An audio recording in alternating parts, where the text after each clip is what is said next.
আসসালামু আলাইকুম। পৃথিবী থেকে যখন হযরত ঈসা আলাইহিস সালামকে আল্লাহ সুবহানাহু তাআলা আসমানে উঠিয়ে নেয়, তারপর আনুমানিক ৫০০ বছর দুনিয়াতে কোনো নবী এবং রসুল প্রেরিত করেননি। আর তখন দুনিয়ার অবস্থা হয়ে ওঠে খুবই ভয়াবহ এক অবস্থা। তখন দুনিয়ার সমস্ত মানুষ তাওহীদের পথ ভুলে গিয়েছিল। তারা মূর্তি, আগুন, সূর্য ইত্যাদির পূজা করত। তবে তাদের মধ্যেও কিছু মানুষ যারা এক ঈশ্বরে বিশ্বাস করত। আবার কিছু মানুষ হযরত ইব্রাহিম আলাইহিস সালামের রেখে যাওয়া ধর্মে স্থির থাকার চেষ্টা করত। সেই সময়ে ইহুদিরাও আল্লাহর কিতাব পেয়েছিল, কিন্তু তারা সেই কিতাবের নিয়ম কানুন ভুলে নিজেদের মন গড়া শরিয়াতে চলে গিয়েছিল। খ্রিস্টানরাও হযরত ঈসা আলাইহিস সালামের প্রকৃত শিক্ষা ভুলে গিয়ে স্ত্রীত্ববাদে ডুবে গিয়েছিল। আর তখন পৃথিবী থেকে নৈতিকতা প্রায় ধ্বংস হয়ে গিয়েছিল। তবে সেই সময় সবথেকে বেশি নির্যাতিত, সবথেকে বেশি অবহেলিত ছিল নারীরা।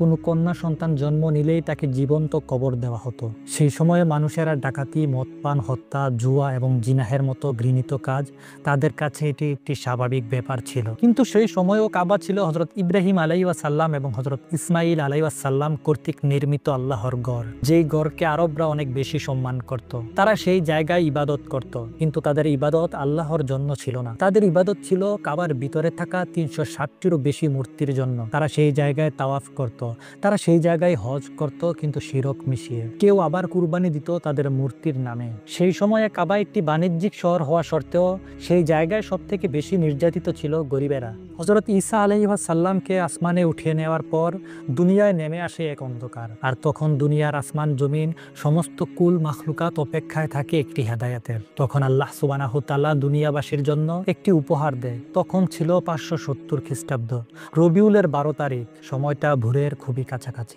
যখন মক্কাবাসী গভীর ঘুমে আচ্ছন্ন, সেদিন রাতে আব্দুল মুত্তালিব কাবাগরের ছাদের উপর দাঁড়িয়েছিলেন। হঠাৎ করে সেদিন তিনি আকাশে একটি প্রজ্বলিত আলো দেখতে পান, যেটা আরবের পূর্ব থেকে পশ্চিম দিক সমগ্র বিশ্বে ছড়িয়ে পড়েছিল। এই দৃশ্য দেখে আব্দুল মুত্তালিব তিনি অবাক হয়ে যান। তারপর তিনি কাবার ছাদ থেকে দৌড়ে নিচে চলে আসেন। তিনি খোঁজার চেষ্টা করেন কাবার নিকটবর্তী কোন ঘর থেকে এমন আলো ছড়াচ্ছে।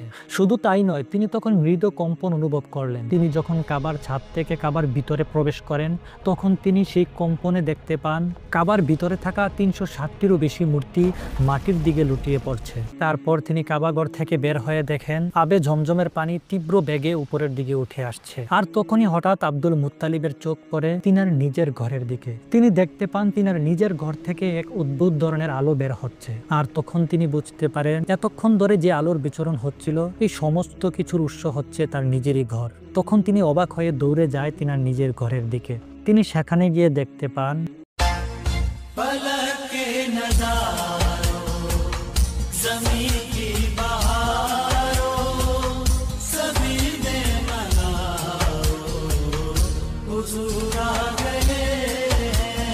তিনার নিজের ঘরেই এক নূর তাশরিফ এনেছেন।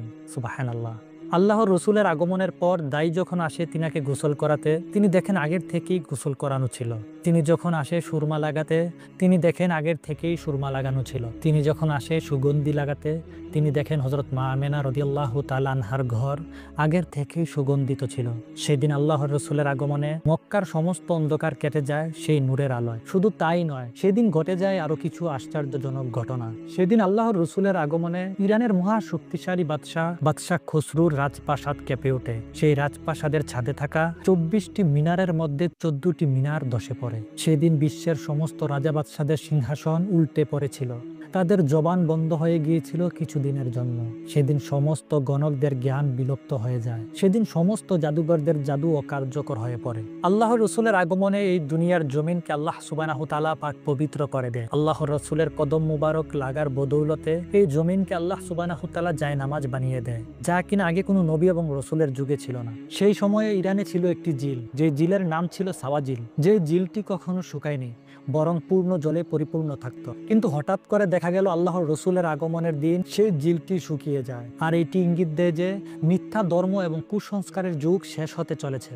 এবং সেই দিনই ইরানের আজারবাইজানের ফার্সি অগ্নি মন্দিরে ১০০০ বছর পুরনো আগুন নিভে যায়। এইটি ছিল একটি অন্যতম বিশাল নিদর্শন, যা কিনা বুঝিয়ে দেয় কুফর এবং মিথ্যা ধর্ম একদিন সত্যিই ধ্বংস হয়ে যাবে এবং তাওহীদের আলো সারা দুনিয়ায় ছড়িয়ে পড়বে। সেদিন আল্লাহর রসুলের আগমনে সমস্ত কুল কায়নাত, সমস্ত মাখলুকাত খুশি ছিলেন। তিনি এসেছিলেন দুনিয়াকে মুক্ত করার জন্য।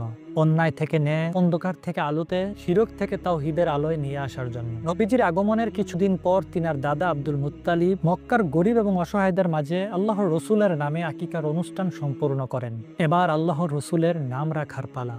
যেহেতু মক্কার খাদেম ছিলেন আব্দুল মুত্তালিব তথা আল্লাহর রসুলের দাদা, তিনি সাপ্তাহিক মিটিংয়ে মক্কার সমস্ত বাচ্চাদের নাম ঘোষণা করছিলেন। বিশেষ করে গত সপ্তাহে যে সমস্ত বাচ্চা জন্ম নিয়েছে তাদের নাম ঘোষণা করছিলেন। প্রত্যেকটা বাচ্চার নাম ঘোষণা করার সাথে সাথেই মক্কাবাসী আনন্দ উল্লাস করত। এর মধ্যে আব্দুল মুত্তালিব তিনার কলিজার টুকরা নাতি আল্লাহর রসুলকে নিয়ে কাবার সামনে উপস্থিত হন এবং সেখানে আল্লাহর রসুলকে হজরত আসওয়াদ তথা হজরত ইব্রাহিম আলাইহিস সালামের রেখে যাওয়া জান্নাতি পাথর স্পর্শ করান এবং সেখানেই হঠাৎ করে আব্দুল মুত্তালিব আল্লাহর রসুলের নাম ঘোষণা করেন, মুহাম্মদ। আর এমন নাম শোনার সাথে সাথে মক্কাবাসীদের মধ্যে হইচই পড়ে যায়। তারা বলতে শুরু করে, এমন চমৎকার শিশুটির নাম মুহাম্মদ কেন রাখা হলো?